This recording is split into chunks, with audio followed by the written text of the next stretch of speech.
Hi, good afternoon, everybody. I'm Corinne Pierog, King County Board Chairman, and this is another edition of Coffee with the Chairman. And I'd like to introduce and welcome, very warmly welcome, Senator Don DeWitte. Thank you, Madam Chair. It's great to have you Great here. to be here. Thank you. So many of you may know him. Don was actually a colleague, a friend. And he was former mayor of the city of St. Charles, a small business owner. And I have one memory when you were mayor that I want to share. I was on the St. Charles School Board, and Don swore me in. And as part of my service on the school board, there was a reception for volunteers, and I was invited to that. It was a lovely event, but the best thing about the event is that I got 4 highball glasses with the city logo on them. Right. I still use them. Right. So every time I pull one of those out of the cabinet, and I go, "Thank you, Don."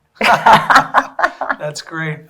Yeah, we used to do an annual employee appreciation dinner every year. Mm-hmm. It eventually got pushed off the table because of budget concerns towards the tail end of my 8 years as mayor, but it was always great to have all of the folks, not necessarily the compensated employees from the city, but all of the people who volunteered. And of course, there's no greater volunteer service in any government entity than a school board. I agree. And because it's hard work. It involves people's children. Mm-hmm. That always brings out a significant mama bear syndrome. And Papa Bear. And Papa Bear, yep. So it was always great to have that employee appreciation dinner. We always included our sister government agencies. Mm-hmm. And we always try to come up with a little takeaway from the event. I too have, I think maybe 2 sets of those highball glasses that I keep in my cabinet. I had a cocktail with one last night, as a matter of fact. My wife always reminds me we'll use the city glasses. The city glasses. Great event every year, and it's always great to recognize the folks who don't necessarily get compensated for their commitment to the community. But yet give such a great gift back to the community, and I agree. The other memory I have is, do you remember your issues and challenges going through the Redgate road? Sir, Redgate Bridge, certainly. Oh my goodness, I know we all have the battle scars on that one. Right. But after it was all over with, and after the opening was completed, you were standing on the bridge. I was one of the last people on the bridge. I was walking off, and the bridge was still closed. It was completely empty, and you were there with Diane. And she took your hand and just held it, and the 2 of you stood there with such great pride. It was, and that image of your accomplishment, true accomplishment of developing this beautiful ribbon between St. Charles North and East, connecting the 2 in this sumptuous, beautiful, sumptuous bridge, if I could call it that, is a memory that was forever frozen in my mind. Well, thank you. You're very kind. That was a project. The Redgate Bridge had been on the city's master plan for decades. My father served on the city council for 26 years back in the 60s and 70s, and even into the 80s a little bit. And he worked on the Redgate Bridge. They had started discussions about where it was going to go, how are they going to get it built. Back then, the conversation was pretty much between the city and the village of Wayne. Yes. And the project enveloped, the city wanted to build it, then the county got involved in the discussion. The federal government got involved because of the significant funding that was going to be required to build it. And over the years, the project just kind of came apart in pieces. The federal government kind of backed out. The county at that point decided to do the Stearns Road Bridge as a regional river crossing. When I became mayor in 2005, one of the first things that I decided to do with Brian Townsend, our administrator, we made the decision to do it as a local project. We'll build it ourselves. We'll take it on. We had already made financial plans to start building a piggy bank, if you will, through our property tax levy to start tucking money away to pay for that project. I guess the most rewarding aspect of that project was after it was completed and people had started using it. I do remember the ribbon cutting vividly. But after people started using it, even some of my most ardent critics who thought it was the bridge to nowhere, it was a waste of money, a waste of time, a lot of them would approach me and say, it's a pretty good project. I find myself using it a lot more than I anticipated. Maybe we were a little too harsh in our criticism, but overall, the response from that project, I still hear from people today, geez, what a great project that turned out to be. Oh, yes. And I was happy to share. I remember that Saturday morning, rainy, drizzly, cold morning, but I never noticed a bit of it. Standing out there to cut that ribbon with all of our government entities who had all been a part of the discussion to bring that project to fruition. And advocacy. Absolutely, Yes. you bet. Couldn't have done it without the school board. Well, it was so important to facilitate north being right on one side of 31 and then going down Country Club so that the students could get to east, so that those resources could be easily shared between the two schools. Transportation, I recall, was a significant portion of the school district's budget on an annual basis. So just being able to make that crossing without having to double all the way back into Main Street, downtown St. Charles, or having to make the trip all the way up to South Elgin to cross the river. Correct. It just made sense from so many different aspects that it really is one of the projects that I'm most proud of during my tenure as mayor. So how did you find your transition from being mayor to be an elected senator? Because the perspective is different, isn't it? Very. I served as mayor from 2005 to 2013. I served 2 terms. I thought we had pretty much accomplished as much as we were going to get done. I saw a transition in the community. The St. Charles that I grew up in was comprised of residents who had been there all their lives, their relatives, 2 and 3 and even 4-generation families. St. Charles became such a popular community to live in because of all of the great attributes. It's a beautiful community with the river, outstanding school system, great parks and recreation. I really saw the population of the city transition from being grassroots residents to more people living in the community that had moved in over the years. And so after 8 years, I thought I had done as much as I could probably get done. I think every mayor sees the issues that come up that start to divide the council, and maybe they're not all strongly on board on certain issues as you would hope. And that happened to me. A couple of things came along that members of the council weren't really in favor of, and I kind of saw that as the beginning of the end. So I was very pleased to serve 8 years. I served 5 years on the Regional Transportation Authority Board in Chicago.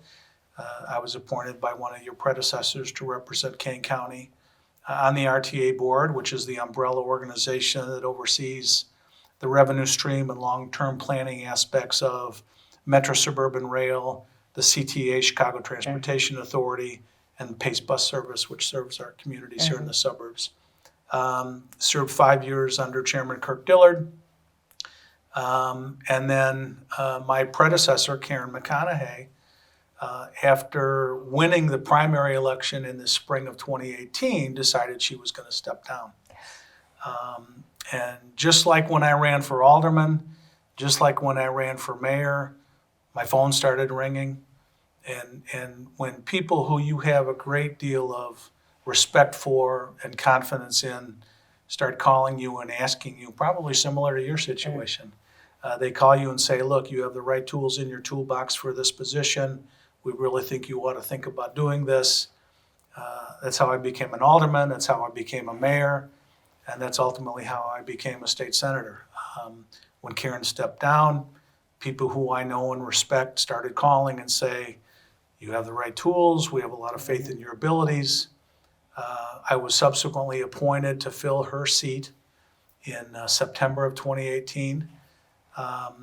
And then I also, at the same time, was appointed to fill her slot on the ballot because she was obviously stepping off. So the good news in all that was I only had to run a 12-week campaign, with a November election coming up. But the bad news was I only had 12 weeks to run a campaign. So it worked out. I was able to win that campaign. It was tight, I won't say comfortably, but we won that campaign to a 4-year term. I'm up again in 2022 with every other legislator in the state with the remapping coming. So it was being recruited, understanding the process. As mayor, I thought I had spent enough time in Springfield to understand how things work down there. So I didn't go in totally blind. There are a few things I wasn't expecting, but it turned out to be a relatively comfortable transition. Good. And Good. I had lots of help from both sides of the aisle. Of course. One of my big surprises when I got to Springfield was how helpful and how collegial folks on the other side were, not only my own members of my own caucus, but members of the other side of the aisle who were very welcoming and very interested in working together to try to get things done for the greater good of the state of Illinois. That's wonderful. I found that as well, coming in on the board. And it's pretty almost equally distributed. That partisanship is there, it's present, constantly overhangs us all. But when it comes to what works effectively here for Kane County, after discussion, everyone seems to come together. You don't always get what you want, but you get what the county needs. And I frankly enjoy the sense of having two diverse opinions and bringing them together and having people come together to do what's best. Sure. I don't think things are all that different in Springfield. I think, what we read in the papers and what we see in television is this constant battle of, the right and the left fighting over philosophical battleground and differences.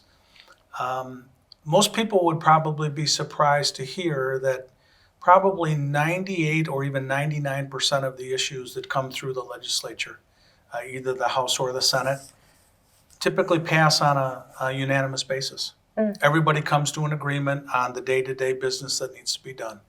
Sure, there are issues, philosophical, political, ideological differences that we all have coming from two political parties. And those, run the course. They are typically either narrow votes, either very close, or they are purely on a partisan basis. So I'm always comforted by the fact that the vast majority of the work that gets done in Springfield is really on a unanimous basis. Everybody realizes these things have to be taken care of. Perfect. And that gets it done. The business of the state. Yeah, exactly. So let's transition to one of the partisan issues that are in front of all of us now is the SEJA bill. So St. Charles, Geneva, Naperville, Batavia are all controlled by a coal plant that's in southern Illinois. And there's a lot of concern expressed about the closing of that coal plant and a lot of thought about the need for closing of the coal plant. We all want cleaner air. We all want a clean environment. We all want to ensure that jobs are available and the impact that that is going to have upon that region when that plant closes down, and good union-paying jobs. Tell me your thoughts on that. Well, I too consider myself to be an environmentalist from the standpoint that, we all want cleaner air, cleaner soil, cleaner waterways. We have to. Yeah, it's the only way we're going to save the planet. I guess the debate comes in where we all determine how we get to that point.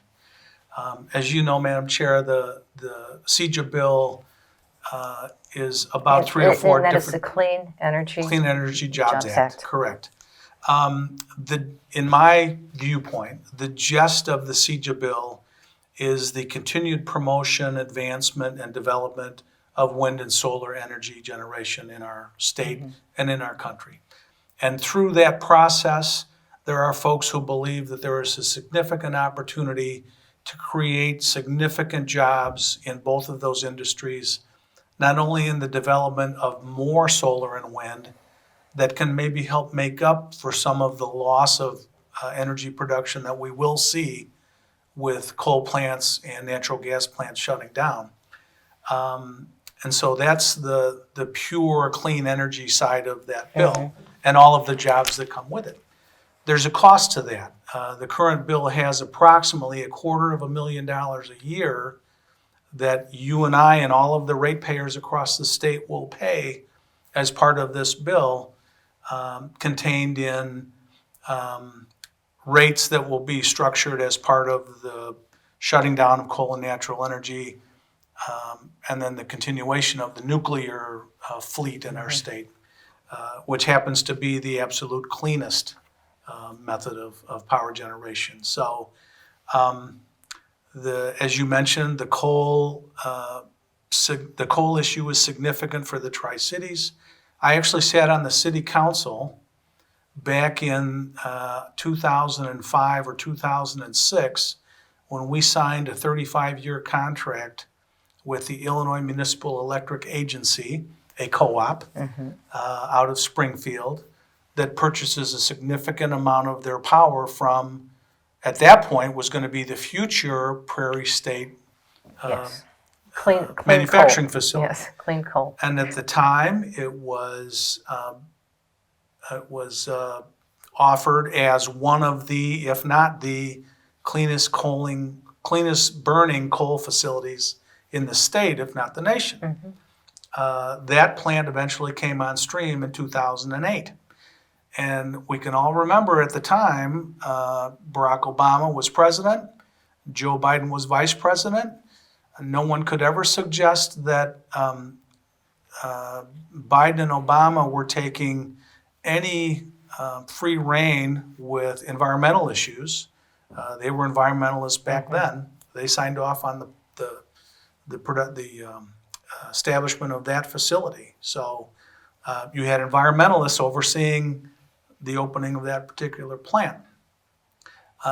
Moving now to 2021, when we signed that agreement in St. Charles, just like Batavia and Naperville and Rochelle and all of the other members of the IMEA co-op, no one ever anticipated that someone would be looking to shut that facility down within 15 or 16 years of its opening up.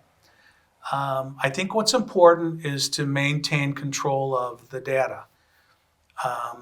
Some environmentalists who are CEJA supporters are suggesting it is the dirtiest coal burning plant in the state. And that's what I have read. I don't believe that to be true.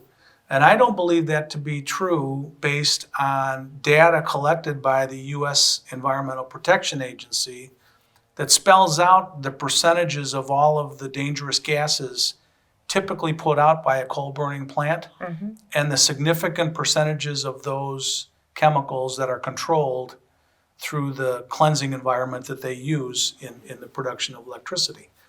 Just because it is the most prolific producer of electricity out of the coal burning fleet, almost 14 million megawatts a year, exhaust is measured in temperature of any coal burning power plant. Just because it puts out a higher temperature of exhaust than any other coal plant is a different measuring stick than the percentages of chemicals and gases that are captured as part of that coal production process. So there are thousands of jobs at stake. Currently, and here's where the real problem exists. In the current bill, the CEJA bill has all of the coal burning power plants shut down and out of business by 2035. Correct. The concern of the Tri-Cities and IMEA and all of the other co-ops is that as part of a membership within that co-op, not only do you gain all of the assets of that co-op, but you also share in the debt service. The liability. And the liabilities. And in those liabilities are debt service to help pay for the production and construction of the Prairie State plant.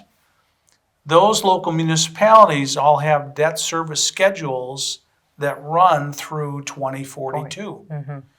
So from a pure business standpoint, does it make any sense for a community to be paying debt service on an energy producing plant that they happen to own a piece of when they're not garnering 1 megawatt of power from that specific plant.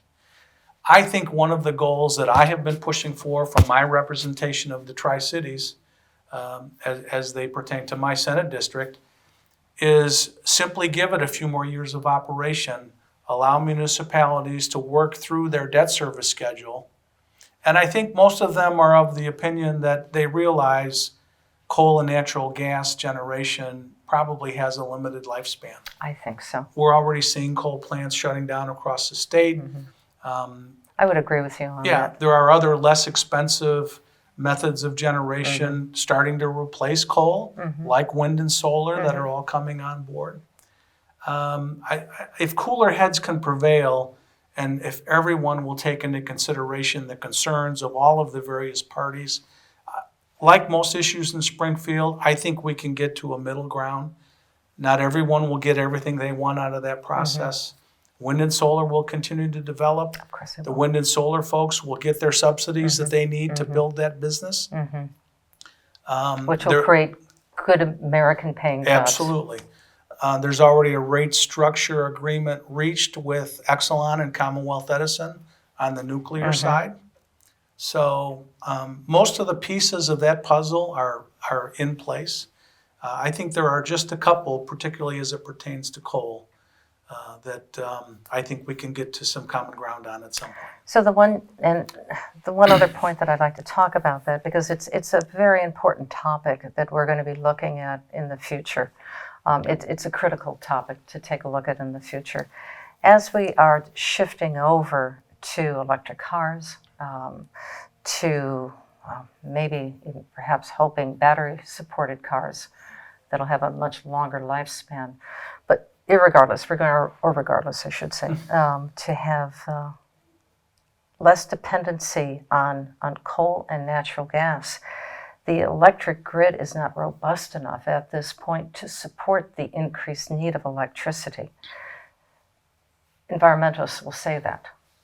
So to have a slow, moderate transition, appropriate transition, infusing capital and resources into new sources of electricity that are not dependent upon coal nor natural gas, I think is very prudent.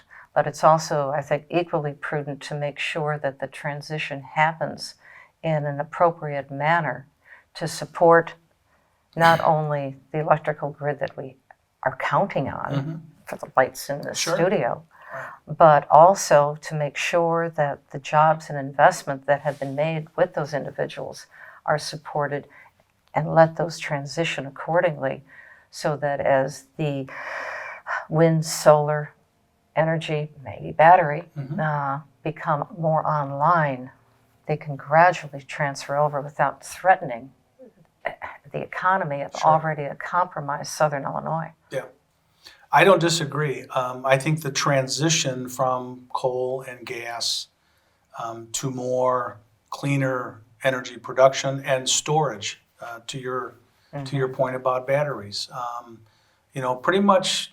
Solar and wind is the science of solar and wind power generation is pretty well established. I think the next major issue with regards to those two particular generation forms will be how do we store it? How do we store it so when the wind's not blowing or the sun's not shining, to capture it? Do we capture it? And therein lies, I think, the major concern about, can enough solar and wind be generated quickly enough to make up for the reduction of coal and natural gas electricity that we currently depend on. And it's not there yet. It's not. And that's some of the fear. 2035 seems like a long time off, but it's only 14 years. I think there's going to be an awful lot of work to do. And I ask this question a lot when the environmentalists come into my office in Springfield asking for support. What guarantees do you have that we will have enough wind and solar to be able to make up for the coal and natural gas that will be going offline? Well, we think it will develop quickly enough. Okay? Do we think we can develop cleaner coal burning technology at the same time? I mean, that's the question I contradict it with. Technology is not just, with energy generation, is not just tied to solar and wind. Technology is also tied to decarbonization and sequestration. Can we store those gases that carbon plants, fossil fuel plants are currently putting off? Can we store that so it doesn't enter into the environment? Technology can work on both sides of that power generation equation. Authentically a good point. And I think sometimes people don't give that appropriate balance to the debate that's currently taking place. And that's an important conversation to have. So as a transition, I was reading in the newspaper, Chicago Tribune, as a matter of fact. Can't believe everything you read in the newspaper. Oh, but your name was in it. Okay. Still can't. And that was on June 27th.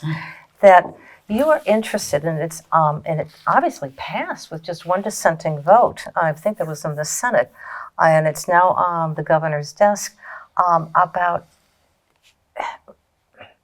how should I say this?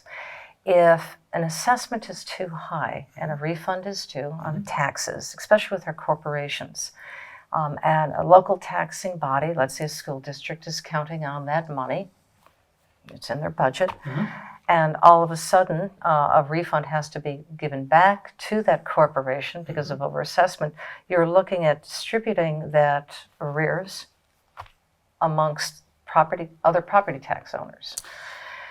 Is that correct? Not really. Okay, so could you explain this? Sure. So the bill you're talking about is Senate Bill 508.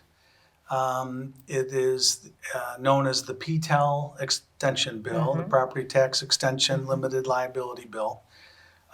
It was actually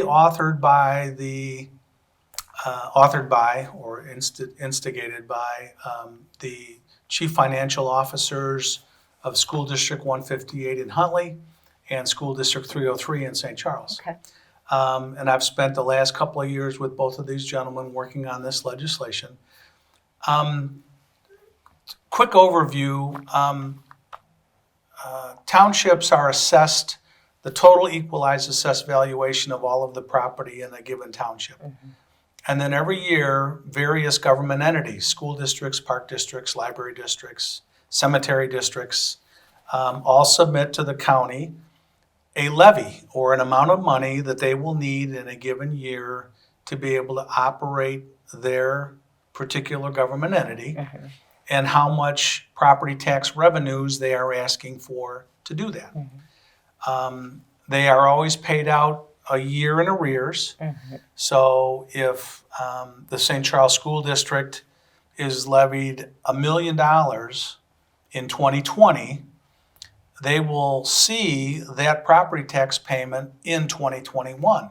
But in the meantime, all of those property owners, business owners, building owners, they find errors in their assessments. They think their property was assessed too high.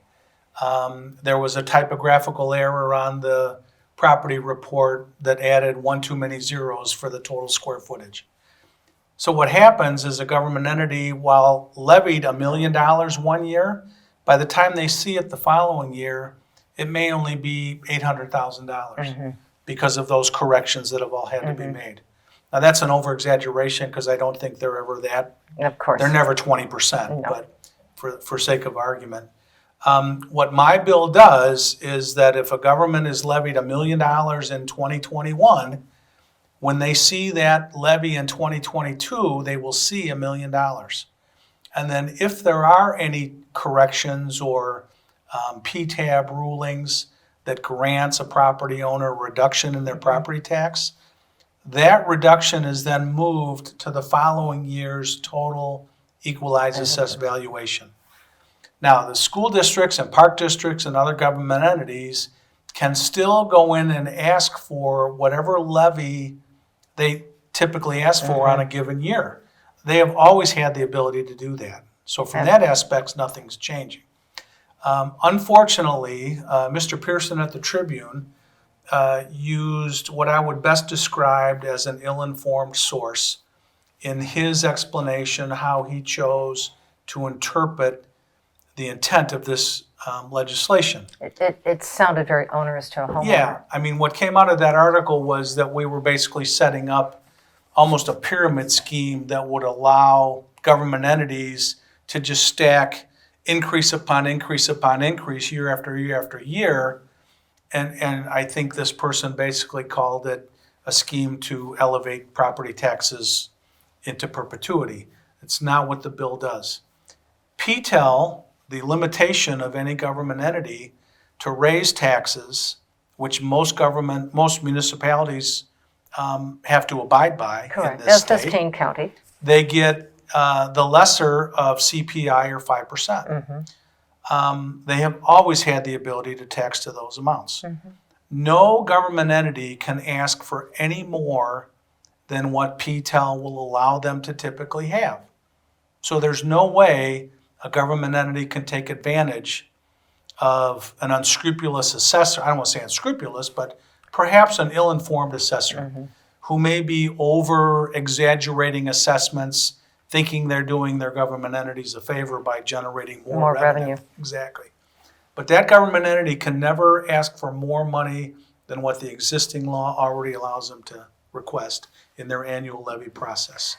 I have a letter on its way to Mr. Pearson, hoping to have an opportunity to revisit, and I did speak to Rick before he wrote the story.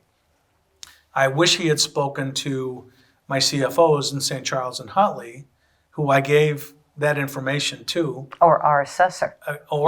And I was just in to see Mark Armstrong earlier this week. Mark understands this legislation perfectly. He agrees with me. There is no way government entities can build on raising property taxes off of this legislation. It's just not what it was designed to do. It's not going to do what this particular source, Mr. Pearson, suggests it would. His source was a failed assessor candidate in Cook County. There could be a very good reason why this person wasn't elected. Okay, very good, very good. Well, thank you so much for the very delightful and insightful conversation. Always a pleasure. I enjoyed working with you with the school district in St. Charles, and looking forward to working with you here in Kane County as well, Madam Chair. As am I. Great. So thank you, everybody, for listening, and a warm thank you to Senator Don DeWitte, and good luck to you. Thank you. You too.